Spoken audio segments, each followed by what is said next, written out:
Grosvenor 5995, assignments unlimited. Good morning. Good morning. I want a man to pick up a light van for me. It's in the country. Can you supply me with such a man? Yes, sir. Whereabouts is the van? Near Colchester, but it's a bit off the beaten track. I'd have to cover up with a map of the area. Is that possible? Shall I make an appointment with the managing director, sir? If you will. It's rather urgent. 3:30 this afternoon, sir. That will suit me very well. What's the address, by the way? We're at 33 Half Moon Street.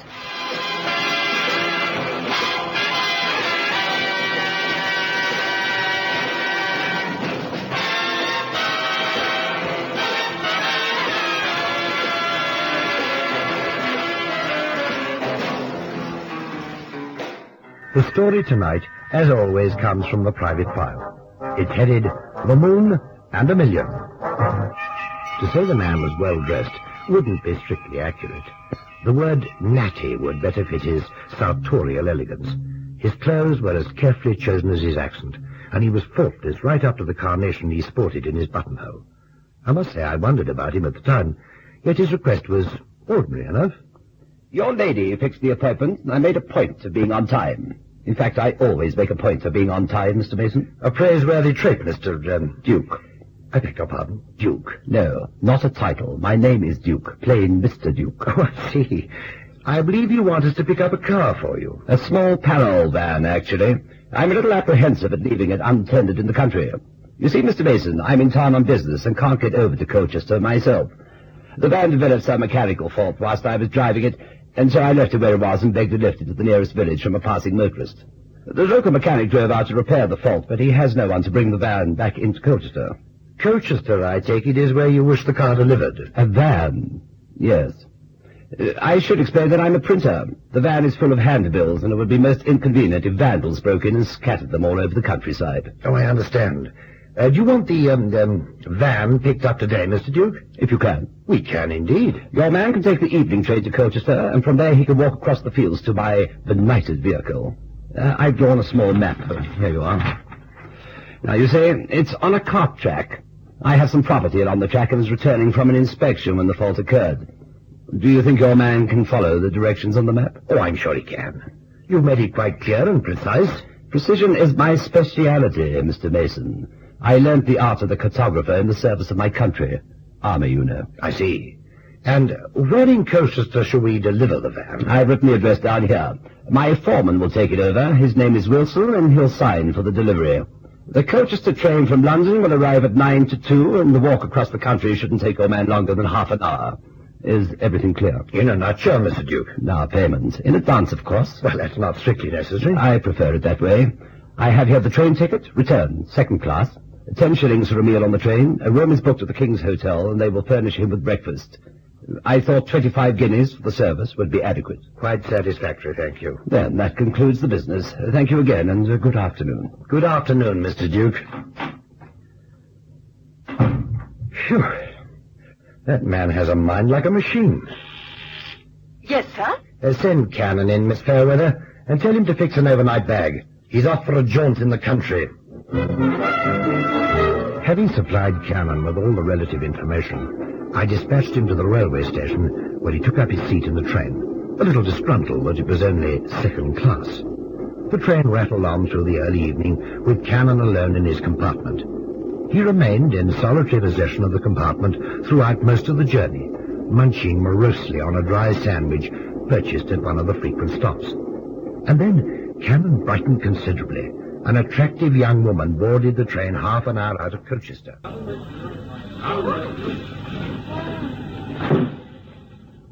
Good evening. Is this seat taken? No, I'm the sole occupant. Do you mind? I'm delighted. Now, let me help you with your bag. Oh, it's all right, thanks. It's only an overnight case.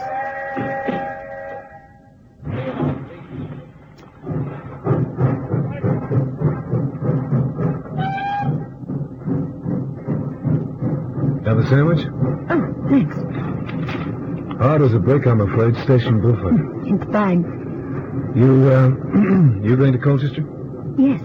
You? Just for the night. My name's Cannon, by the way. I'm Janet Dale. How do you do? Oh, we're fine. You work in Colchester? Not at the moment, but I'm hoping to. As a matter of fact, that's why I took tonight's train. There's an ad in the Gazette and Observer for a lady's companion. It gives the address, so I thought I'd take the bull by the horns and make a personal application tonight. Well, I wish you luck, but, why a lady's companion? I mean, a young and attractive girl like yourself. You sound as though all ladies' companions are wizened old spinsters. Well, aren't they? Not a bit of it. Anyway, I'm used to it. Housekeeping and so on. I've never worked in an office or anything like that. Beautiful. And she can cook, too. Mr. Cannon, that was a very forward remark. It was intended to be. You're American, aren't you? Yes, ma'am, Yankee through and through. I could tell by your accent. Not by my forward manner? That, too, I suppose. Say, what gives if the old doll has filled the position? Then I'll have to go home again, won't I? Tomorrow? Why, yes. There's no train until tomorrow. Then you'll spend the night in Colchester. That's great. I don't quite follow. Well, I'm down here for one night only. Have to pick up a van and deliver it to Colchester. The guy who employed me booked me into the King's Hotel, do you know it? Yes, it's a commercial hotel. I'll bet it is. The old skinflint booked me into this crummy railroad car with half a note for spending money. Half a note? $10, you know? Well, I thought you might show me the town. That's if the old doll has found a dried-up spinster. Mr. Cannon, you're incorrigible and a snob. I'm traveling second class, too. And for a very good reason that I can't afford to go first. Well, I stand humbled, ma'am. Can I make it up to you with a decent dinner in Colchester? All right. If you don't get the job. If I do get the job, we celebrate. And if I don't, you console me. And I'm very good at consoling. I bet you...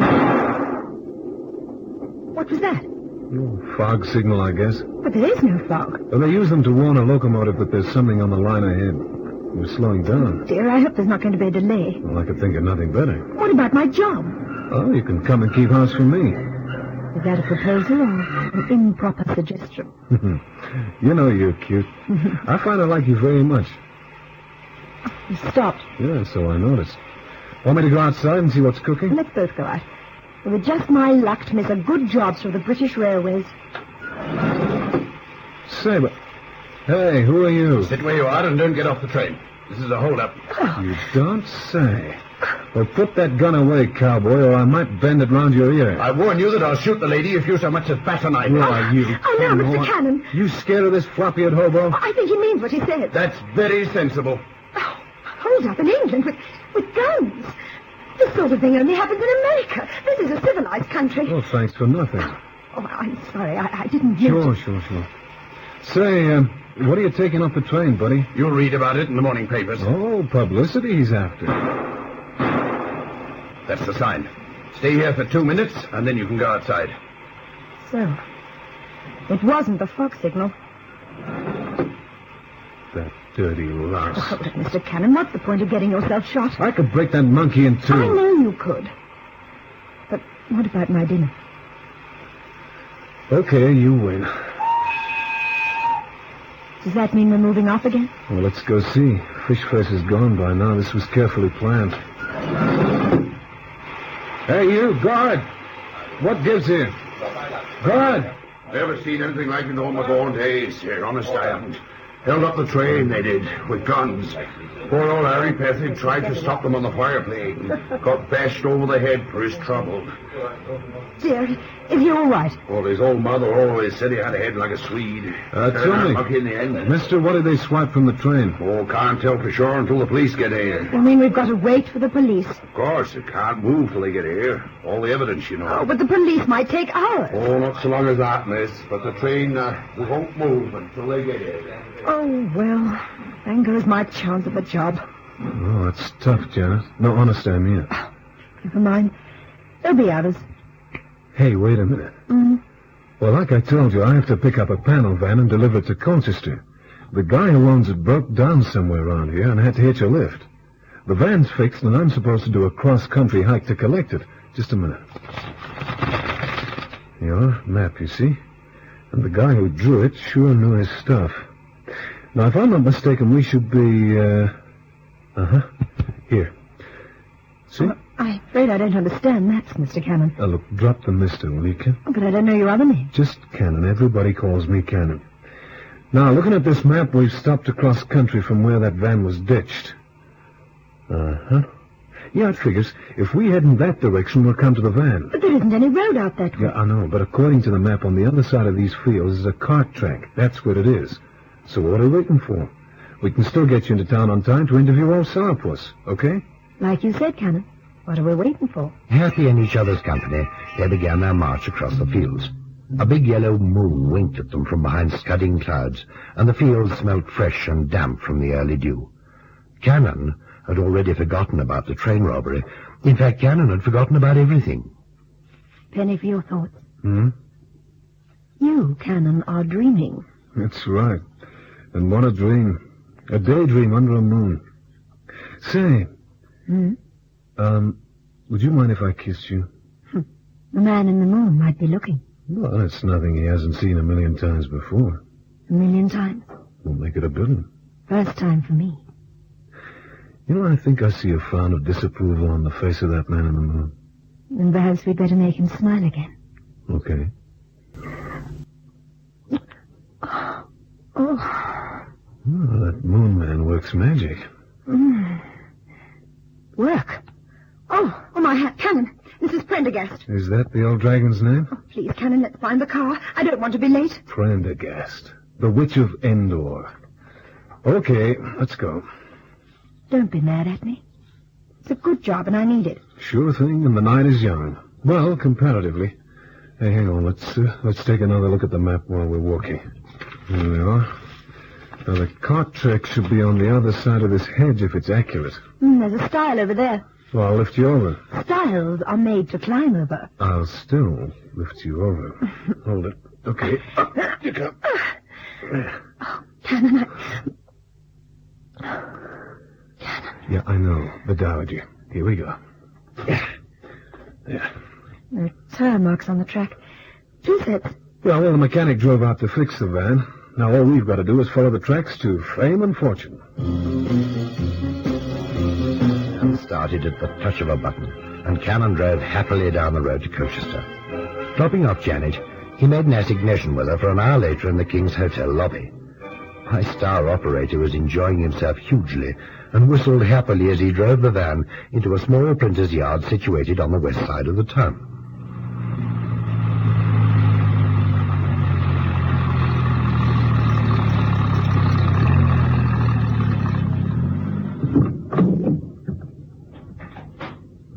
Managed to find the van? Well done. Thanks. Are you, Wilson? That's me. Come on into the office. Thanks.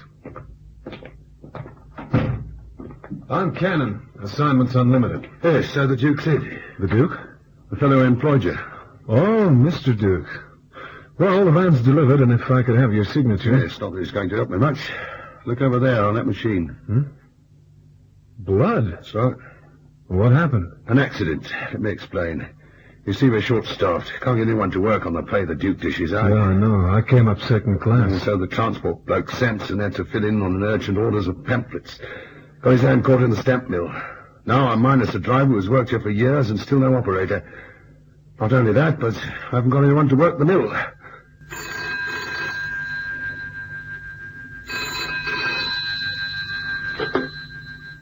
Wilson? Wilson, I hear you've had an accident in the plant. Yes, Duke. Samson got his hand caught in the stamp mill. What about a driver to take their van to Manchester? I don't know. I can't conjure drivers out of her act, and it's past 9 already. There's a man arriving with the van, a Londoner. He's here. Just arrived. And he's not a Londoner, he's a Yank. Excellent, excellent. Put him on the line. All right. It's the Duke. He wants to talk to you. Yeah, I heard. That phone's pretty loud. You ought to get it turned down. Thanks. Hello? Mr. Duke? Yes. Look, what's your name? Cannon. Cannon. My driver's been hurt in an accident. I must have those handbills in the van delivered to Manchester urgently. You'll have to take them there. I'll pay all expenses and, £20 on top. Well, you'll have to ring the office, Grosvenor 5995. I know the number. I engaged you through the office. I'll ring Mr. Mason now. I'm sure there'll be no difficulty. Now listen carefully. You take the van to number 184 Salter Street. It's West Central. If you start now, you can get there by first light. Come again? First light. It's an army term. Dawn. You'll be paid there for your expenses, and I'll arrange to have the money for the work paid into your office. Well, the boss must give the okay. He won't be in the office at this hour. I know that. I have his private number. Have Wilson fill up the van for the journey and check the tires.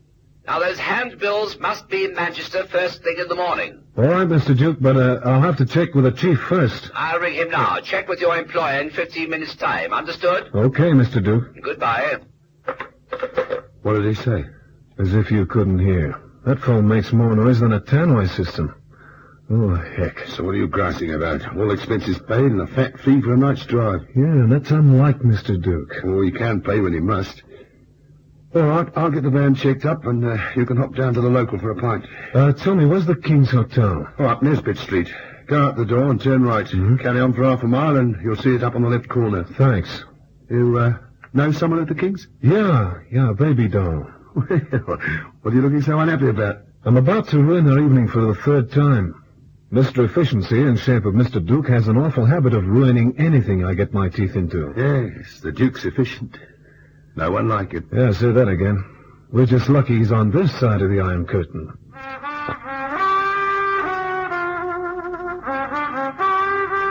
I took the call from Mr. Duke at my club and agreed to the new assignment. Cannon rang from the King's Hotel to check and sounded distressed at my decision. Naturally, I had no possible conception of the reason for his sudden volte-face. He left the phone booth and at once spotted Janet sitting alone in a corner of the lounge.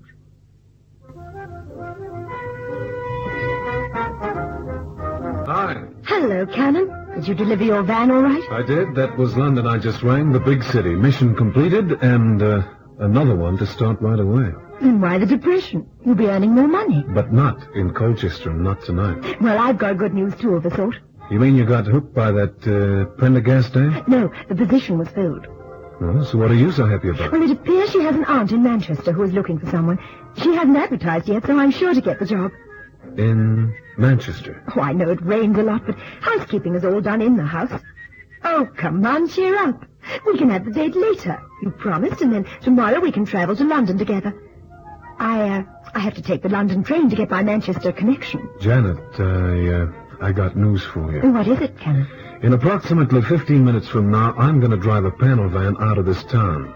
We can't have dinner in the King's Hotel. Oh. In fact, I have to cancel my booking. Oh, Cannon, I'm very disappointed. No, you won't be. You know where I'm driving that van?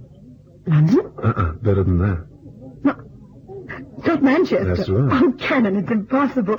I couldn't have that much good luck. Baby, that's who the man in the moon is married to, Lady Luck. Now, let's play it off the cuff. Order me a drink, scotch on the rocks. I'll ring the printer here in Colchester and tell him I'm ready, willing, and able. We'll see that he fills up the van properly. It would be most improper if we ran out of petrol on the way. Have you got the number? I'll look it up in the book. Now, make that drink good, honey. No moonshine, huh?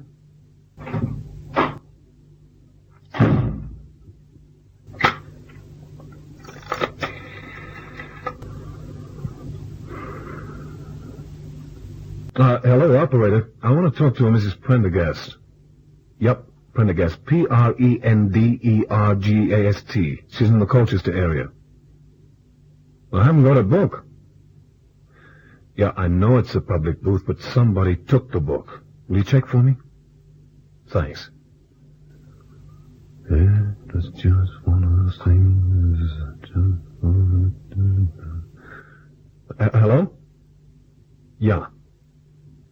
You sure? Okay, thanks.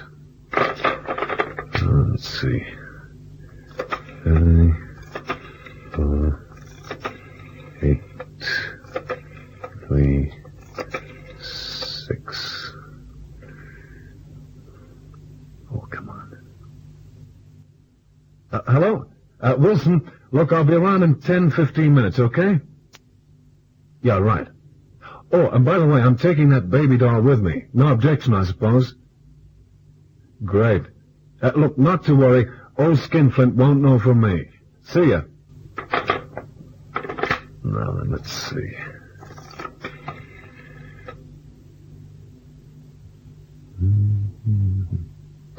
Hello, operator. What?